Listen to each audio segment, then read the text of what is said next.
let's talk about that single and your new album. You're back after 5 years being off in terms of the music side of things, because we've seen your films. Well, yeah, we've done some films, and it's been sort of a little battle with record labels and stuff. But yeah, it's good to have some new music out, stuff that we've been working on for a while, and really proud of it. I think that we're sort of hit a new stride here. Yeah, and you have a great collab too. I love that track with Taylor Swift and Keith Urban. How did that come about? It's because you're all signed with the same label, or? Well, Keith's not. Taylor and I are the same label. You know, I'm a big fan of both of those guys, and I've been looking for a song for a while that would work, and I don't like to just force those things. You know, you got to find something that organically feels right.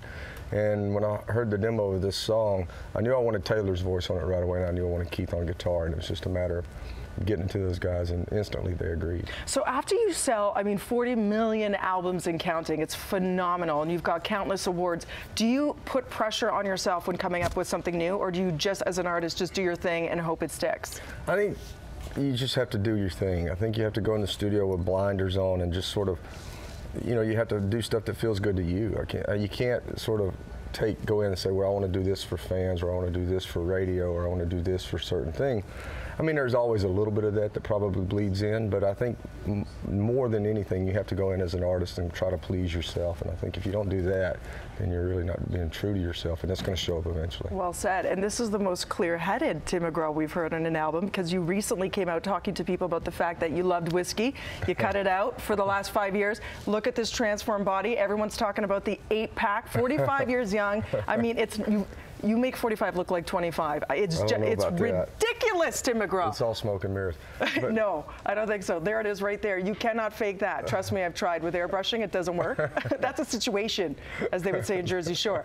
How do you get this fit? I read that you train when you're getting ready for tour with Daniel Craig's trainer. Yeah, well, he worked with Daniel for a Skyfall film. He's actually in the film. Roger Wan, yeah.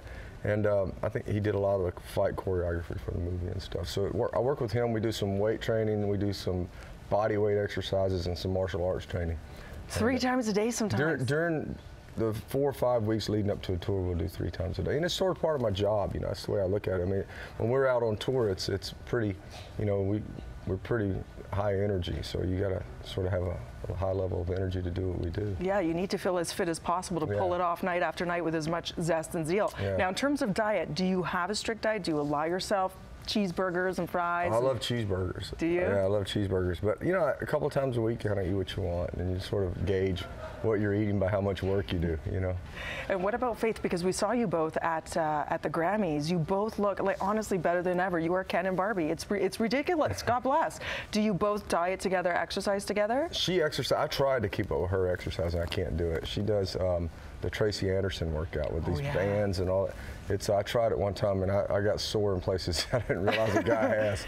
Tracy Anderson, she's the one I think also works with Gwyneth Paltrow, who you've worked with for Country Strong. Yeah. I was so impressed with Gwyneth's vocals. What did you think when you first heard her sing country? I was blown away, because, you know, country, the thing about country music is I mean, any music really, but country music in particular, and I'm biased, and there's a certain soul that comes with country music that you really can't fake, and it shows up if you try to. And I think that there was an authenticity to what she did, and that's very hard to pull off, especially for someone who doesn't do that for a living.